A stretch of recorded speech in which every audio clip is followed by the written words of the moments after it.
प्यारे बच्चों नमस्कार। आज हम 11th क्लास की पॉलिटिकल साइंस की पहले ये किताब इंट्रोड्यूस करेंगे। और ये किताब है, पहली किताब भारत का संविधान सिद्धांत और व्यवहार। दूसरी किताब है राजनीतिक सिद्धांत। 11th क्लास में 2 किताबें हैं और इन दोनों किताबों को हम पढ़ेंगे। इसमें सबसे पहले भारत का संविधान सिद्धांत और व्यवहार, इसका पहला लेसन संविधान क्यों और कैसे, इसके बारे में हम चर्चा करेंगे। तो भारत का संविधान सिद्धांत और व्यवहार ये किताब का नाम है। पहला लेसन है संविधान क्यों और कैसे। और इसको समझने के लिए पहले हमें भारत का संविधान समझने के लिए संविधान की हमें मतलब समझनी पड़ेगी, संविधान का अर्थ समझना पड़ेगा। संविधान का अर्थ संविधान नियमों और कानूनों का एक संग्रह है। क्या है? संग्रह, यानी कि एक गुच्छा, एक पुंज, उनको इकट्ठा करके रखा हुआ है। संग्रह मतलब जिसको इकट्ठा करके रखते हैं।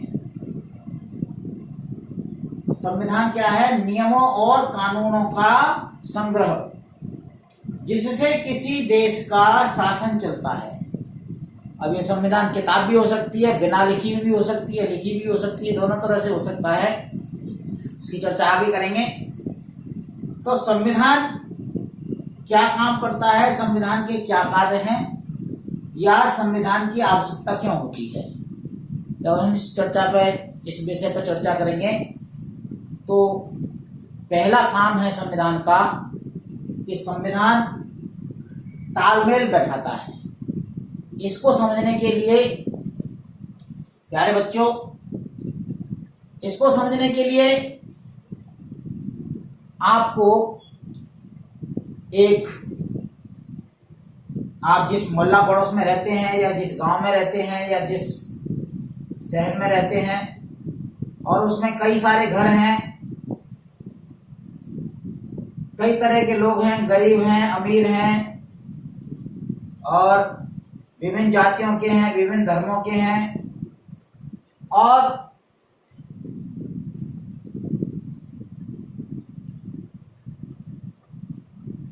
संविधान किस तरह से तालमेल बैठाता है, किस तरह से सामंजस्य बैठाता है, ये हम समझने की कोशिश करेंगे।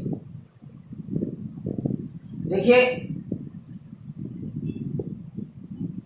इन सब के घर से कूड़ा निकलता है और कूड़ा निकाल करके उसको सड़क पे इधर उधर फेंक देते हैं। कोई कानून नहीं है,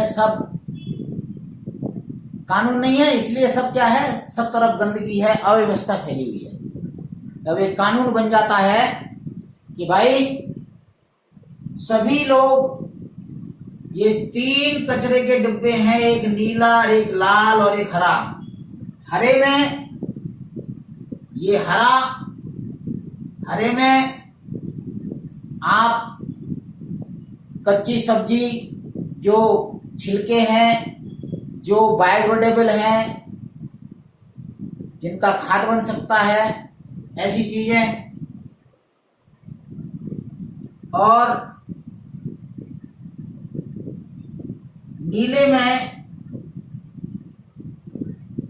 ऐसी चीजें जो रिसाइकिल हो सकती हैं, जैसे कागज, प्लास्टिक, कांच, ये रिसाइकिल हो सकता है। तो देखो, ये दोनों काम आ सकते हैं। और एक हरा, एक नीला, ये दोनों हो गए। और ये तीसरा है ये लाल। इसमें जैसे बैटरी, जो एक बार खराब होने के बाद फिर उसना रिसाइकिल हो सकता है, ना कुछ हो सकता। तो ऐसे जो आइटम हैं उनको अलग डालेंगे। एक कानून बना, और कानून बनने के साथ ये भी डिसाइड हुआ कि भाई सभी लोग इसमें डालेंगे। जो नहीं डालेगा, जो इसका पालन नहीं करेगा, उसको दंड दिया जाएगा, उसको 1000 का, 10,000 का, 5,000 का जेल भी हो सकती है। और जब ये कानून बन गया तो सभी को ये मालूम है कि अगर ये कानून का पालन नहीं किया तो हमें दंड दिया जाएगा, और उसके लिए न्याय व्यवस्था, न्यायालय तैयार है, पुलिस फोर्स तैयार है। तो इसका कानून का पालन होगा और सारी की सारी जो बस्ती है, जो सारा शहर है, गांव है, वो साफ सुथरा रहेगा और लोगों में आपस में ये तालमेल रहेगा कि भाई मैं भी अपना अगर कचरा बाहर डालता हूं इनमें, तो ये भी सब डालते हैं। एक कम से कम कूड़े के ऊपर, कम से कम कूड़े के ऊपर उनमें आपस में क्या है, सामंजस्य, कि भाई कचरा जो निकलेगा वो इन तीनों डिब्बों में डालना है। बाकी अंदर अपने घर में तुम कुछ भी कर रहे हो, अब कुछ भी से मतलब जो ना, कानून तो सबका बना हुआ, हर चीज का कानून बना हुआ है, लेकिन समाज में ये एक कानून है कि अब भाई सबको कचरा इसमें डालना है तो सारे लोग कचरा इसमें डालेंगे, और जो नहीं डालेगा उसको अदालत की तरफ से सजा मिलेगी। तो आपस में तालमेल हो गया, विश्वास हो गया, अगर मैं डालूंगा तो ये भी डालेगा, नहीं डालेगा तो इसको सजा होगी। जब ये विश्वास हो जाता है कि सभी इस कानून का पालन करेंगे तो उस कानून का पालन होता है और व्यवस्था सुचारू रूप से चलती है। तो पहला काम है संविधान का, कि संविधान पहला काम क्या करता है कि वह बुनियादी नियमों का एक ऐसा समूह उपलब्ध कराता है। ये बात समझ में आनी, बुनियादी नियम, एक बुनियादी नियम बना के सभी को कचरा निकाल करके कहां डालना है, इन 3 डिब्बों में। इसी तरह से समाज में सारे के सारे जो नियम बनते हैं, बुनियादी नियम जिन पर यह समाज चलता है, न्याय का, वो सारे नियम जो बनते हैं जिससे समाज के सदस्यों में एक न्यूनतम सामंजस्य, कि भाई इस कानून का सब पालन करेंगे, मैं भी पालन करूंगा तो ये भी पालन करेगा, नहीं करेगा तो इसको समाज दंड देगा और देश की सरकार दंड देगी, न्यायालय दंड देगा। तो उनमें आपस में क्या एक कोऑर्डिनेशन हो जाता है, विश्वास हो जाता है, न्यूनतम विश्वास, यानी कम से कम इतना विश्वास जरूर हो जाता है कि मैं भी पालन कर रहा हूं तो दूसरा भी इसका पालन करेगा। दूसरा काम है इसका, प्यारे बच्चों, मैंने अभी थोड़ी देर पहले बताया था कि संविधान का पहला काम है, संविधान तालमेल बैठाता है। अब संविधान तालमेल बैठाता है, उसके लिए क्या बनाना पड़ता है, कानून बनाना पड़ता है, और उस कानून के हिसाब से फिर ये सारे लोग चलते हैं। तो दूसरा काम क्या है, दूसरा काम है कि ये कानून कौन बनाएगा, निर्णय कौन लेगा, कानून कौन बनाएगा, निर्णय कौन लेगा। तो दूसरा काम है निर्णय लेने की शक्ति।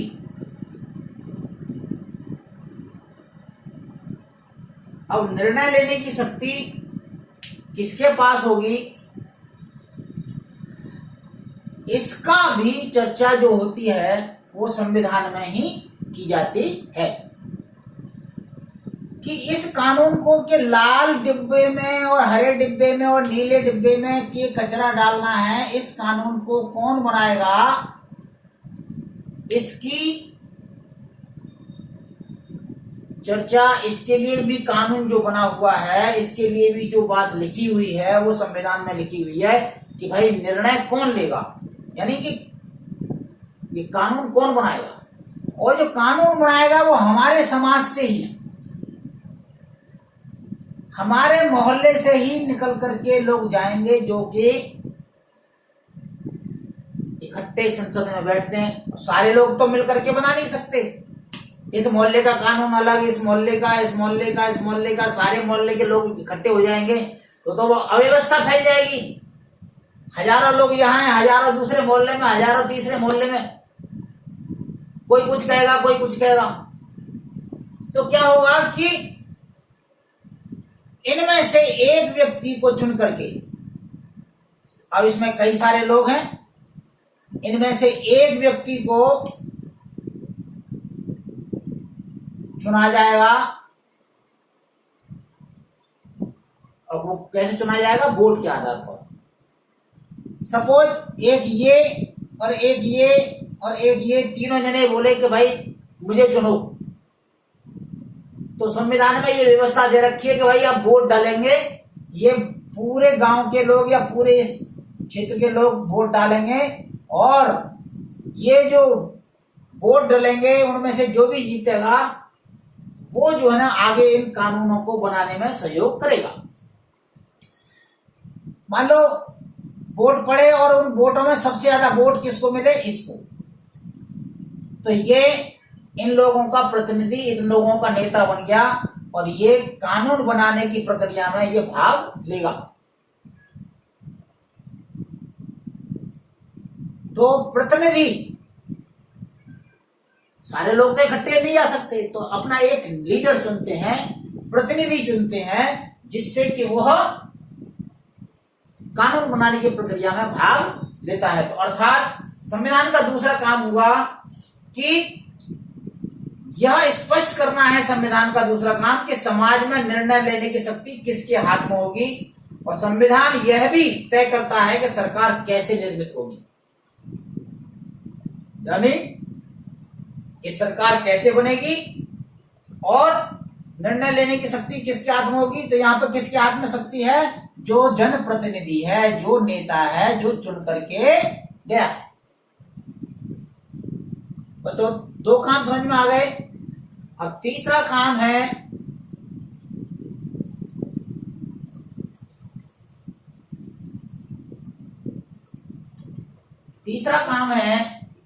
कि सरकार की शक्तियों पर सीमाएं। सरकार की शक्तियों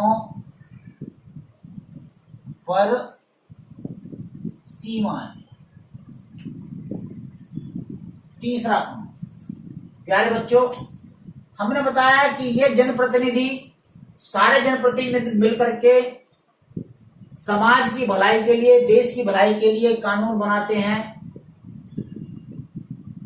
लेकिन वो कौन से कानून बना सकते हैं और कौन से कानूनों को नहीं बना सकते, उनको नहीं बदल सकते, उस पर भी संविधान में सीमाएं लगा रखी हैं, संविधान में रोक लगा रखी है। जैसे कि मैं एक उदाहरण देता हूं, यहां एक प्लॉट पड़ा हुआ था, इस प्लॉट में, इसमें, इस गांव में या इस मोहल्ले में या इस बस्ती में हिंदू भी थे, मुसलमान भी थे, सिख भी थे, ईसाई भी थे, जैन भी थे।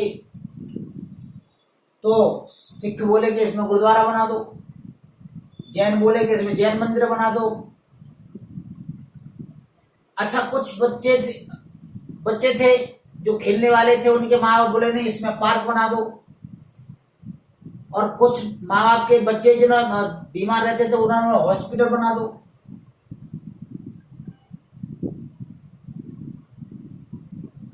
अब कौन बनाएगा? तो मैंने दूसरा नंबर बताया, निर्णय लेने की शक्ति किसके पास होगी? जो पहले एक नेता चुना जाएगा इनमें से। अब नेता चुन गया, उसने कानून बना दिया कि भाई ये जो जगह है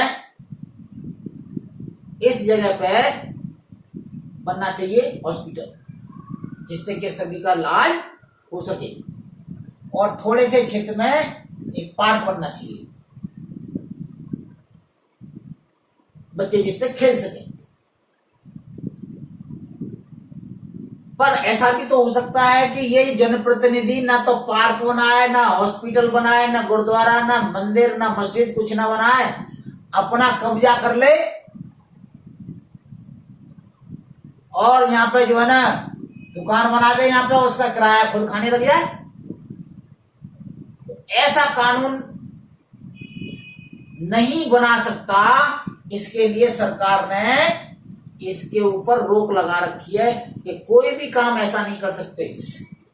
ये हल्ला करेंगे तो ये हमारे संविधान में है कि आप किसी के बोलने पर पाबंदी नहीं लगा सकते। ये हमें मौलिक अधिकार, ये हमें शक्ति कहां से मिली है, कहां पे से मिली है? संविधान में। संविधान में है मौलिक अधिकार हैं, जिन मौलिक अधिकारों को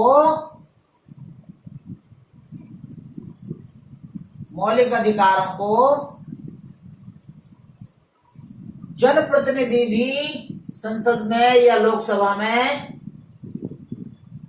संसद में या विधानसभा में चेंज नहीं कर सकते। तो तीसरा कार्य है कि सरकार द्वारा नागरिकों पर लागू किए जाने वाले कानूनों की कोई सीमा संविधान तय करता है, और ये सीमाएं इस रूप में मौलिक होती हैं कि सरकार कभी भी उनका उल्लंघन नहीं कर सकती। यानी कि ये जो सीमा लगाती है सरकार के ऊपर संविधान, जैसे स्वतंत्रता का अधिकार है, समानता का अधिकार है, तो उन अधिकारों को कभी भी ये सरकार या संसद या जनप्रतिनिधि उन पर कोई कानून नहीं बना सकते, उन कानूनों को खत्म नहीं कर सकते। ये तीसरा कार्य है संविधान का कि वह सरकार जो कानून बनाती है सरकार, उस पर कुछ सीमाएं लगाती है। अब चौथा काम है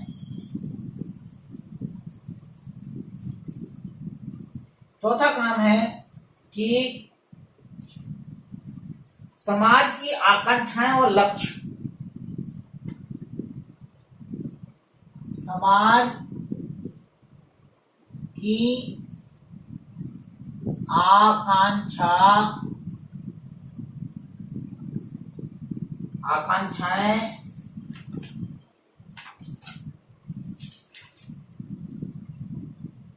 आकांक्षाएं और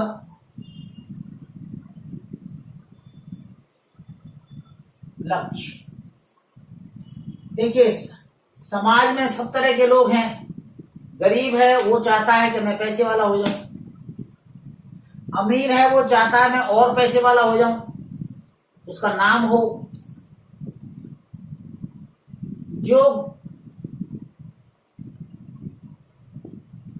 जो बिना पढ़ा लिखा है वो सोचता है मैं पढ़ जाऊं, या जो बीमार है वो उसमें मैं स्वस्थ हो जाऊं। तो सबकी आकांक्षाएं और लक्ष्य होते हैं, और इन आकांक्षाओं और लक्ष्यों को पूरा करने के लिए सरकार हमेशा प्रयत्नशील रहती है। वो क्यों रहती है? क्योंकि संविधान में उसकी व्यवस्था करी गई है। नीति निर्देशक तत्वों में, हमारे संविधान में, भारत के संविधान में नीति निर्देशक तत्वों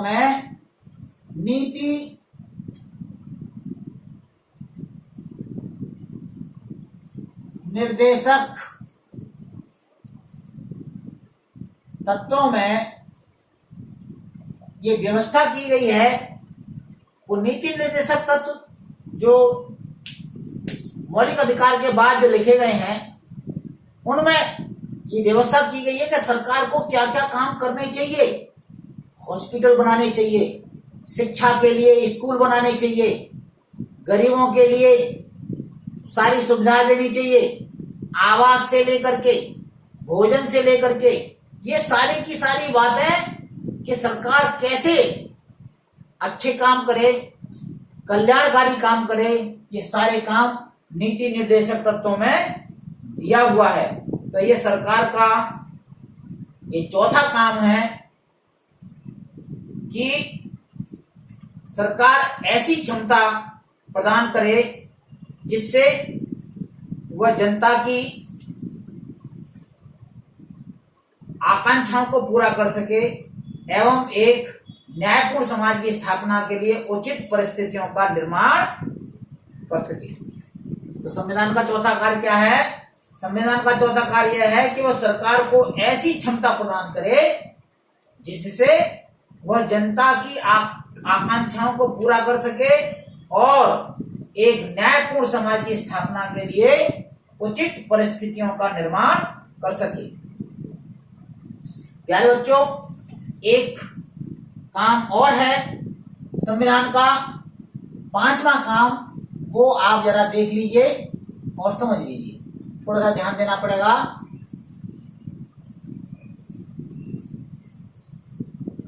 कि जो हमारा संविधान होता है, अगर हम संविधान को समझ लें, कोई भी हमारे संविधान को देख ले, पढ़ ले, समझ ले, तो हमारे यहाँ के सिस्टम को समझ ले, तो हमारी पहचान कर सकता है कि हम किस तरह के राष्ट्र हैं। राष्ट्र की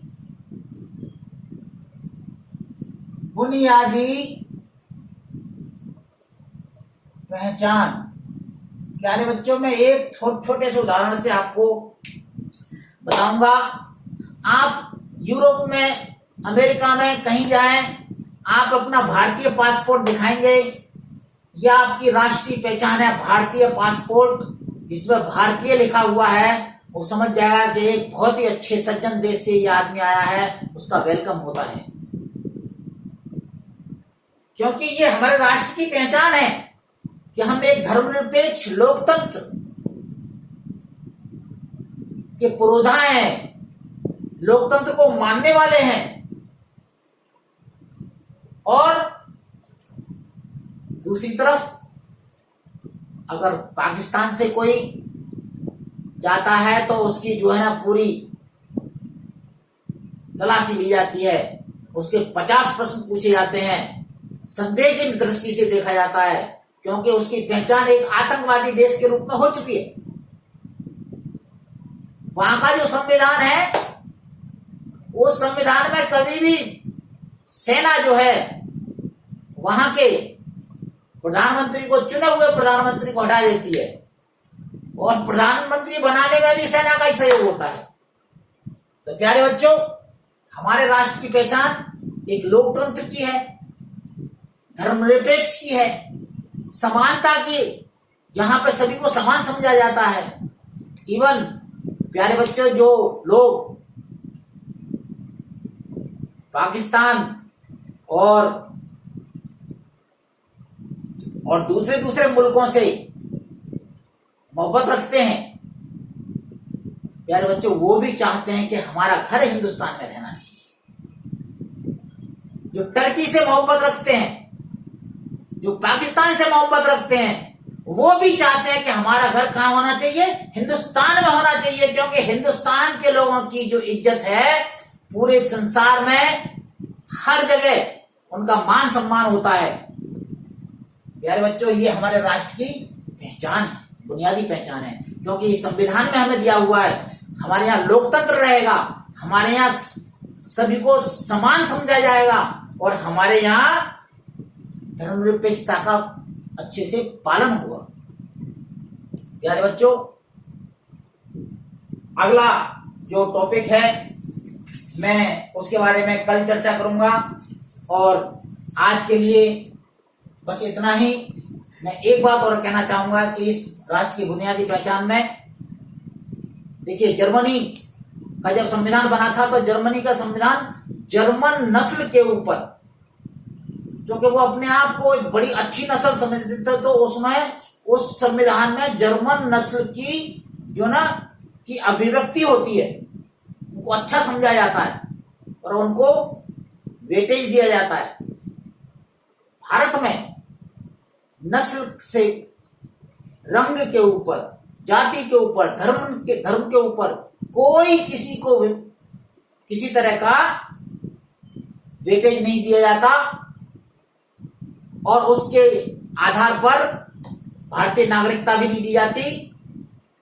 प्यारे बच्चों, भारत में जो एक विशेष स्थान है, उस स्थान पर रहने वाले सभी जातियों, सभी धर्मों, सभी संस्कृतियों के, सभी भाषा भाषियों के, सभी रंग रूप के जो लोग रहते हैं, उनको भारत की नागरिकता दी जाती है और उनका सम्मान किया जाता है। भारतीय संविधान में इस तरह की कोई भी भेदभाव की इजाजत किसी को नहीं दी जाती, ना तो रंग के आधार पर, न रूप के आधार पर, न जाति के आधार पर, न धर्म के आधार पर। ये हमारे देश की बुनियादी पहचान है। जर्मनी में नस्लवादी वो है संविधान, हमारे यहाँ नहीं है। तो ये बात आपको ध्यान रखनी है कि हमारे राष्ट्र की पहचान, बुनियादी पहचान क्या है? धर्मनिरपेक्ष, समानता पर आधारित और लोकतंत्र पर आधारित, ये हमारे देश की क्या है? पहचान है। धन्यवाद बच्चों। आगे का टॉपिक मैं अगले वीडियो में बताऊंगा। तब तक के लिए आप इसको, चैनल को सब्सक्राइब करें और